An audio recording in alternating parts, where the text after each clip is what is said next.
Yo BC, what's up? Bob here. Thought I'd make a quick little video for you guys about the October 24th Record Store Day drop number 3. That's right. We've all been through this a couple of times now to what I would say mixed results. My first Record Store Day drop, I probably spent a little too much money and, you know, kind of had some mild regret.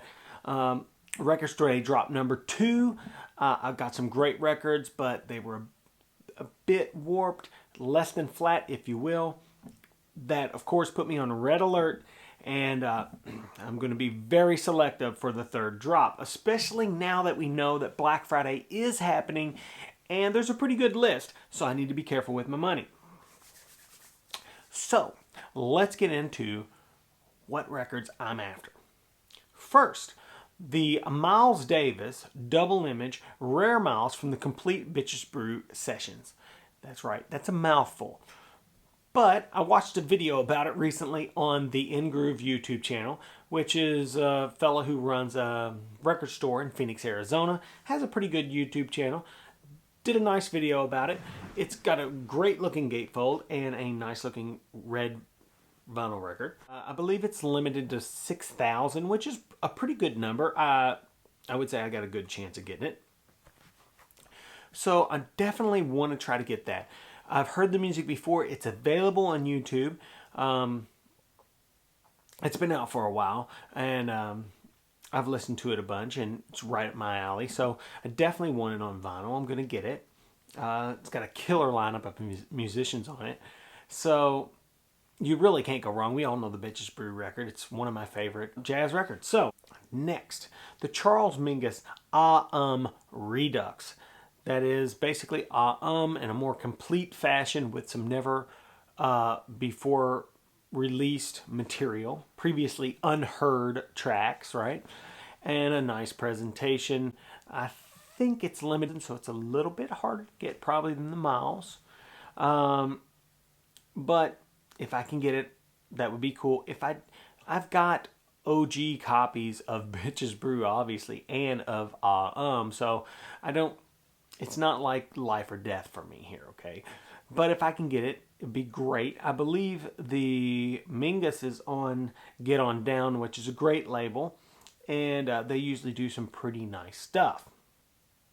I would also like to get the Booker T and the MG's Macklemore Avenue record. Now, this is a record where they do some Beatles tunes and things of that nature. And, it's got a kind of an Abbey Road looking cover. But this one is pressed by Craft Recording, which generally do a pretty good job on their releases. Now, I know what you're thinking. You're thinking, Bob, I watched your drop number 2 video, and you didn't get those Craft Recording releases that were mastered by Kevin Gray. Or did I? Bam. Okay, Willie Colon, right? This is a somewhat rare record in real life, okay? As you can see, I had to get the Kevin Gray ones, right? You know, these are the audiophile pressings. And as you can see, shrink wrap is on. And I did, keep my hype stickers and everything. $25, right? This is a great sounding record. And epic cover, This record, an OG of this sells for maybe about $50 to $60 maybe in VG plus, right? On this awesome looking label. I'm not gonna try to pronounce the label. It's like Fania, maybe. But I knew I wanted this, and I knew where there might possibly be a couple copies hiding, and sure enough there were. Also, oh yeah, bam, the Camille Yarbrough, yeah, I had to get it as well. This is a much more expensive record in real life if you were to find an OG. Probably starting at around $100 and going up. Great record, really funky, super in the pocket kind of grooves and stuff. A very interesting, artful record. Now, Camille didn't do a lot of recording. Do you know the Fatboy Slim, Praise You? Well, the original Take Yo Praise it's off of this record. He sampled this record to get that. And this record is called the Iron Pot Cooker. Really, really cool record on Vanguard, that gold Vanguard label. Point is, after I pick out, you know, just like the stuff that I want because I like it, I start looking at these audiophile releases, you know? Yeah. Because I like sound. I'm into sound. I want to hear things that sound good. And, you know, nice pressings are important to me. And craft recording generally does some pretty quality stuff. So, I'm into what they do. Now, they do have a garage rock kind of comp coming out as well. Might pick it up if I see it. Maybe. But the Booker T, for sure. I'm definitely getting it. I think it's limited to 2,500. Yeah. This guy's getting that Booker T. That's my #1 pick. There's an Allman Brothers release and Warren Haynes period. And also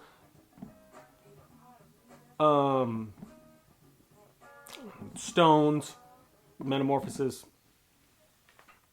There's a huge number of those, so I might get it. I don't know yet. That said, there is a Grateful Dead box set that looks awful good to me. So, never know. And I think there's even some more Sign of the Times stuff coming out. So, there's a lot there. But those 3 releases, the Miles, the Mingus, and the Booker T, I gotta get. My strategy this time is I'm going to try to get in on the same deal as last time, but an earlier spot to get an appointment. I'm going to try to do that. If I'm not successful, I'm getting up at the crack of dawn and going down to the local record store and sitting out there. Now, I got my game face on and I'm ready to go. So, you know, it's good fun. You know, I don't take record store day too seriously. I know a lot of, I know we make these videos and stuff and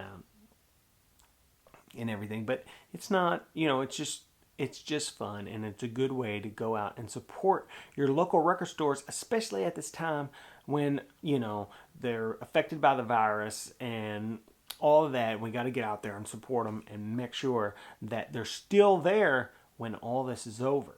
So, yeah. Anyway, next time I see you, I'll be showing you my record store day records.